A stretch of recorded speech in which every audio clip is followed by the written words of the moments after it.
గద్దరన్న యాదిలో సభని ఏర్పాటు చేసినటువంటి నిర్వాహకులకు, అదేవిధంగా అనేక మంది కవుల్ని ఒక చెంతకు చేర్చి ఎప్పుడు ఏదో ఒక సభ పెడదాము, ఏదో ఒక రకంగా పాటని, సాహిత్యాన్ని ప్రపంచానికి సాటుదామని చెప్పేసి నిత్యం తపన పడుతున్న మా పసునూరన్న, అదేవిధంగా వేదిక మీద పెద్దలు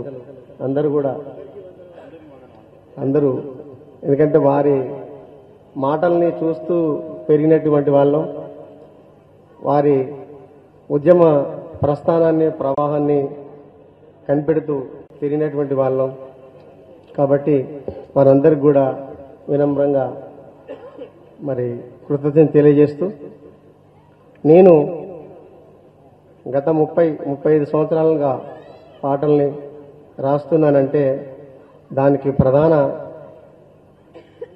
దిక్సూచిగా ఉన్నటువంటి వారు గద్దరన్న. మరి గద్దరన్నతో పాటుగా నాకు బాగా ఇన్స్పిరేషన్ అయినటువంటి కవి గూడ అంజన్న. వీరి పాటలను చూస్తూ మేము అనేక పాటలు రాశాం.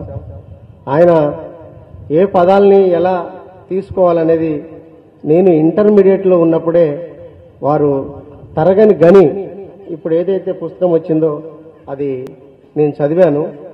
తరగని గనిలో ప్రధానంగా పాటల్ని ఎలా తీసుకోవాలి, ప్రజల వద్దకు ఎట్లా పోవాలి, వాళ్ళు ఇసురాయి పాటల, నాటు పాటల, కుప్ప పాటల, కోత పాటల, నాటు పాటల, మరి బండి తోలుతున్నప్పుడు, చెత్త కొడుతున్నప్పుడు, కుప్ప కొడుతున్నప్పుడు పాడే పాటల్ని ఎట్లా రాసుకోవాలని చెప్పేసి ఆయన రాసిన దాన్ని అచ్చంగా నేను ప్రాక్టికల్గా అటు ఆదిలాబాద్ నుంచి శ్రీకాకుళం వరకు 2000 పాటల్ని సేకరణ చేశాను.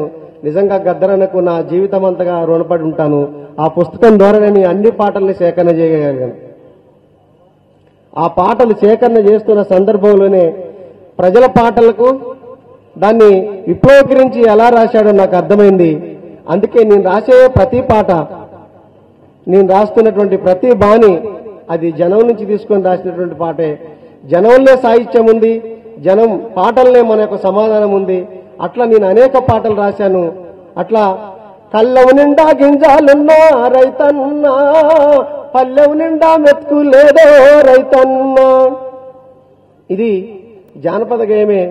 నేను వరంగల్ జిల్లాలో పనిచేస్తున్న క్రమంలో ఆనంగీనం గూడిసిన కళ్ళం దొరగారు, ఆనంగీనం గూడిసిన కళ్ళం దొరగారు, 60 బస్తాలు బండి నాయో దొరగారు. ఆనంగీనం గూడిసిన కళ్ళం దొరగారు, 60 బస్తాలు బండి నాయో దొరగారు. అల్లా 2 కుంచలు ఇస్తే దొరగారు, అల్లా 2 కుంచలు ఇస్తే దొరగారు, కడుపు నేను నింపుకుంటా దొరగారు. ఇది నాటుపాట. ఈ నాటుపాటని ఎట్లా తీసుకోవాలన్నది నేను తరగని గని ద్వారానే తెలుసుకున్నా. అట్లా అనేక పాటల్ని నేను రాసిన ప్రతి పాట కూడా జానపదాల నుంచే తీసుకొని రాసిన పాటలున్నాయి. అట్లా ఆయన భారతదేశం భాగ్యసీమరా అని రాసిన దానికి నేనెలా రాయగలుగుతాను అని చెప్పేసి, భారతదేశం బాకిన పడ్డదిరో నాయనా, బంగారు భూమి కుదువా పడ్డదిరా, ఒరి నాయనా బంగారు భూమి కుదువా పడ్డదిరా. భారతదేశం బాకిన పడ్డదిరో నాయనా, బంగారు భూమి కుదువా పడ్డదిరా, ఒరి నాయనా బంగారు భూమి కుదువా పడ్డదిరా. ఈ పాటను తీసుకొని రాయటం జరిగింది. అట్లా లక్ష్మమ్మ పాట విన్న తర్వాత నేను మహిళల మీద పాట రాయాలని చెప్పి స్థాపించినప్పుడు, అమ్మా నీ పనికి సెలవు లేదమ్మా, ఇంట్లంతా పనికైనా విలువ లేదమ్మా, అమ్మా నీ పనికి సెలవు లేదమ్మా, ఇంట్లంతా పనికైనా విలువ లేదమ్మా, ఇడిసిన బట్టలని ఉతికేటి బండవు, ఇడిసిన బట్టలని ఉతికేటి బండవు, ఆకలల్లో పుడల్లుడికేటి కుండవు, అమ్మా నీ పనికి సెలవు లేదమ్మా, ఇంట్లంతా పనికైనా విలువ లేదమ్మా.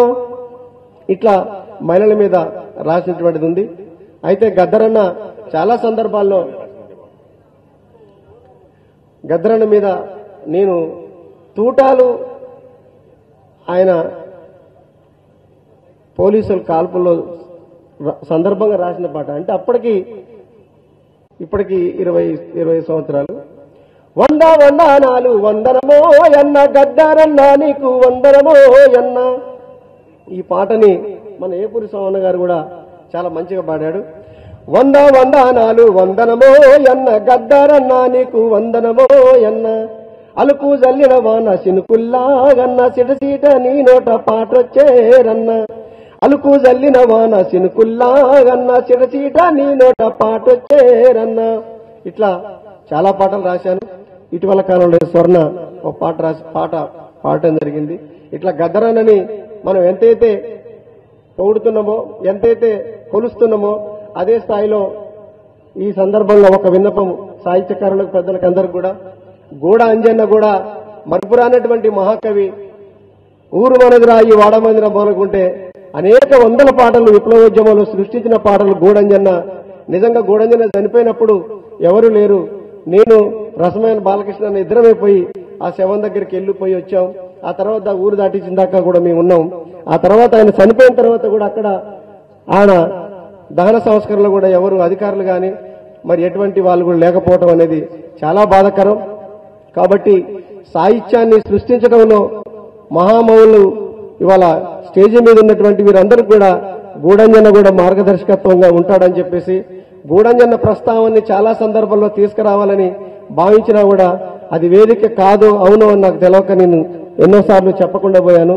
కాబట్టి గూడ అంజన్నని కూడా స్మరించుకుంటూ సభలు సమావేశాలు కాదు, ఆయన సాహిత్యాన్ని, ఆయనకు సంబంధించినటువంటి దాన్ని కూడా వెలుగులోకి తీసుకురావాలని చెప్పేసి నేను నిర్వాహకులకు అందరూ కూడా తెలియజేస్తూ, పసునూరు రవీంద్రనాథ్ లాంటి తలుసుకుంటే ఆయన సాహిత్యాన్ని తీసుకురావడం పెద్ద కథ కాదు, పెద్ద విధి కాదు. కాబట్టి కొంచెం దృష్టి పెట్టాలని చెప్పేసి, భవిష్యత్తులో ఇదే వేదిక పుస్తక పేరులో వచ్చేసారి జూలూరు అన్నకు చెప్తున్న గూడంజన్న గారి పేరు పెట్టాలని చెప్పేసి వినమ్రంగా తెలియజేస్తూ మరొకసారి వందనాలు తెలియజేస్తూ థ్యాంక్స్ అన్నారు.